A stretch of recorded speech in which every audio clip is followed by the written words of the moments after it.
Good morning. I'm very pleased to be here with Senior Deputy Governor Carolyn Rogers to discuss today's monetary policy decision. Today we lowered the policy interest rate by 25 basis points to 2.5%. Through the recent period of trade upheaval, Governing Council has been proceeding carefully, paying particular attention to the risks and uncertainties facing the Canadian economy. Three developments have shifted the balance of risks since our July decision. First, Canada's labour market has softened further. Second, although there are still some mixed signals, on balance, recent data suggest upward pressures on underlying inflation have diminished. And third, with the removal of most retaliatory tariffs by Canada, there is less upside risk to future inflation.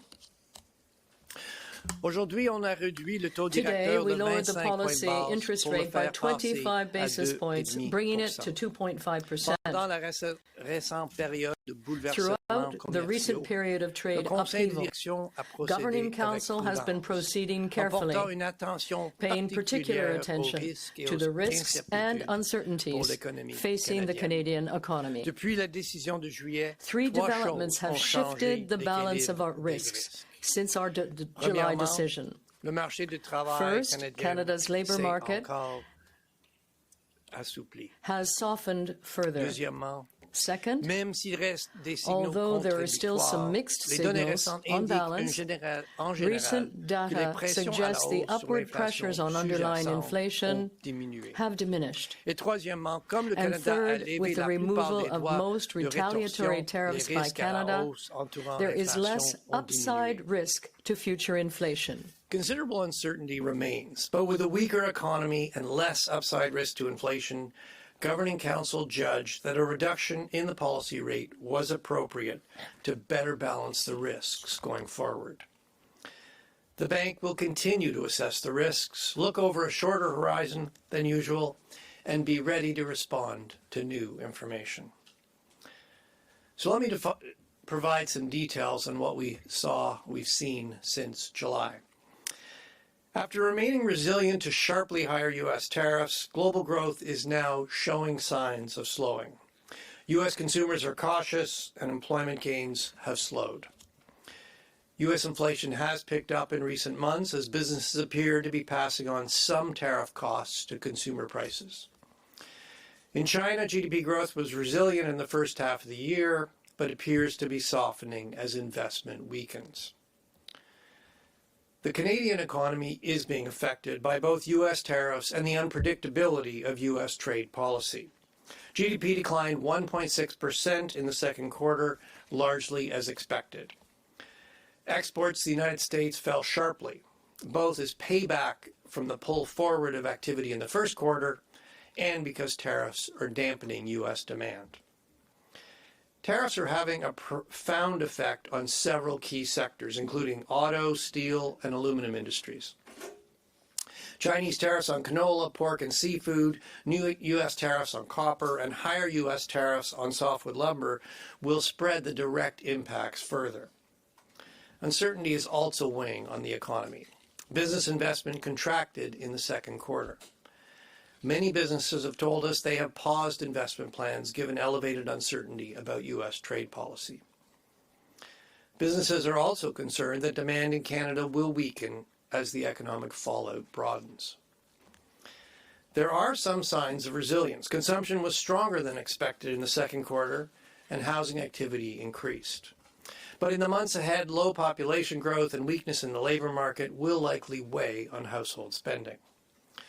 Employment has declined in the past 2 months, increasing the unemployment rate to 7.1%. In addition to significant job losses in sectors that rely on U.S. trade, employment growth in other parts of the economy has slowed as businesses have scaled back their hiring plans. Wage growth has continued to ease.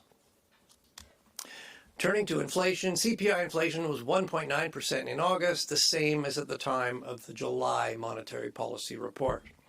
Excluding taxes, inflation was 2.4%. The preferred measures of core inflation have been around 3% in recent months, but on a monthly basis, the upward momentum seen earlier in the year has dissipated. A broader range of indicators, including alternative measures of core inflation and the distribution of price changes across CPI components, continue to suggest underlying inflation is running about 2.5%. The federal government's recent decision to remove most retaliatory tariffs on imported goods from the United States will mean less upward pressure on the prices of these goods going forward. Still, the disruptive effects of shifts in trade will add costs even as they weigh on economic activity. It is difficult to predict the extent of cost increases, where they're going to show up, and how they will get passed on to consumer prices. With some stability in U.S. tariffs in recent weeks, near-term uncertainty may have come down a little. But the focus is shifting to the upcoming review of the Canada-U.S.-Mexico agreement. And new U.S. threats to use tariffs as an instrument of geopolitical pressure are also contributing to global uncertainty. Lors de cette décision, le consensus était clair. At the time of this decision, there was clear consensus to lower our policy rate for the first time since March. We will continue to assess the impacts of tariffs and uncertainty on economic activity and on inflation.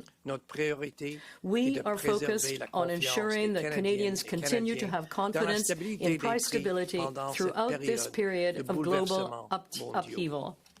We will support economic growth while ensuring that inflation remains well controlled. At this rate decision, there was a clear consensus to lower the policy rate for the first time since March. We will continue to assess the impacts of tariffs and uncertainty on economic activity and inflation.